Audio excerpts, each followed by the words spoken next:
You ever get that feeling, that little pull towards something more, like a deeper sense of who you are or a more real way of living?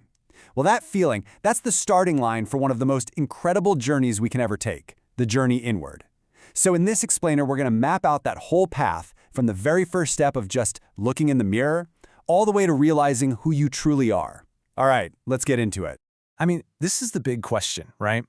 And it's not about knowing your favorite food or your go-to coffee order. No, this is about understanding the absolute core of your being, your potential, your purpose, and the fundamental truth of who you are. The whole point of our time together here is to help you explore that very question for yourself. For most of us, this journey doesn't kick off with some big, dramatic lightning bolt moment. It's usually way quieter than that. It's this persistent feeling that there's a more authentic you just waiting to come out. It's kind of like a call to adventure, asking us to move beyond the person we think we're supposed to be and find out who we could be. And that feeling, that deep desire to connect with yourself, that is a totally universal human thing. It's the start of an adventure, not to some faraway place, but right into the landscape of your own mind. And look, this journey is absolutely essential for anyone who's looking for real personal growth, for meaning, or for navigating the path of recovery. So every great journey needs the right gear, right? And for this journey inward, the first and honestly the most important tool in your kit is self-reflection. This is where we just pause. We turn our attention away from all the noise of the outside world and start to take an honest look at what's really going on inside. And you can see how active this is, right? Reflection isn't just, passively daydreaming. It's the intentional act of turning your awareness inward. Think of it like a flashlight in a dark room.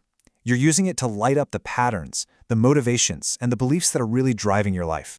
So how do we actually do this? Well, here are 3 powerful tools you can start using literally today. Journaling. It helps you untangle your emotions. Mindfulness trains you to just watch your thoughts come and go without getting caught up in them. And reflective dialogue, just talking honestly with a trusted friend, a therapist, or maybe a support group, that gives you a totally different perspective on your own inner world. And the payoff for doing this? Oh, it's huge. Seriously, research shows that regular self-reflection can boost everything from your motivation to your productivity. It helps you build that deep self-awareness you need to spot your triggers for stress or addiction. It builds up your emotional resilience for when life gets tough. And, maybe most importantly, it helps you line up what you do with what you truly believe. Okay, so you've been reflecting, you're gathering all these insights. Now what? Well, the journey moves into a much more active phase. This next part is the path of self-actualization. This is where you start using that self-awareness to consciously grow into the person you have the potential to be. Now, it's really important to get this. Self-actualization isn't a finish line. It's not a place you just arrive at. It's a constant process. The famous psychologist Abraham Maslow said it perfectly. A person is always becoming. It's that inner fire to express your true self and fulfill your unique gifts, whether that's in your art, your work, or just in your relationships with people.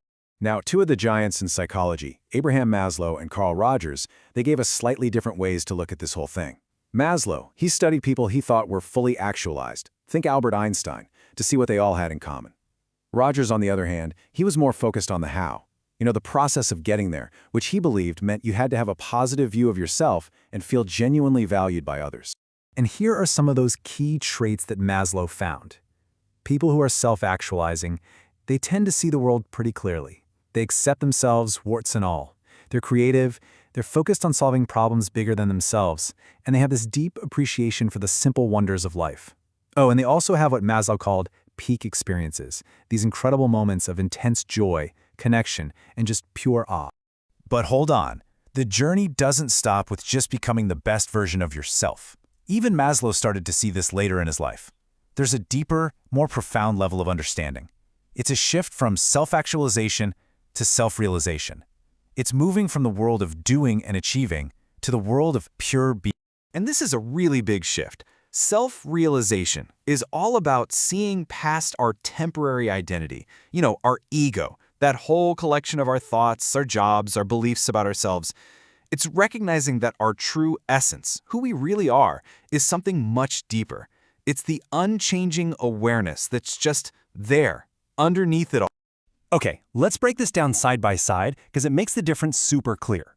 Self-actualization, that's a Western psychology idea. is all about becoming the best you that you can be. But self-realization, which comes more from Eastern spiritual traditions, is about knowing the true nature that exists beyond that individual you. The goal totally shifts from achieving things in the world to finding inner peace by moving beyond the ego. And this quote, wow, it just captures the power of this stage so beautifully. It's saying that this deep inner work isn't selfish at all. In fact, by discovering our true nature, we bring a more peaceful, authentic, and compassionate energy to literally everyone and everything around us. So, what does all this high-level stuff mean for our actual everyday lives? I mean, how does this journey from reflection to realization really help us? Well, it's the absolute foundation for healing, for mental wellness, and especially for anyone who is walking that tough but incredibly rewarding path of recovery. And let's be really clear about this. This journey is not about escaping the problems of the world. It's about building the inner strength to actually face them. For anyone in recovery, this journey gives you the tools to build a life that's not just sober, but a life that's so full and authentic, you don't feel the need to escape from it anymore. And this is where the rubber really meets the road. I mean, think about it. Reflection is the engine that drives a fearless moral inventory. It's how you identify your triggers.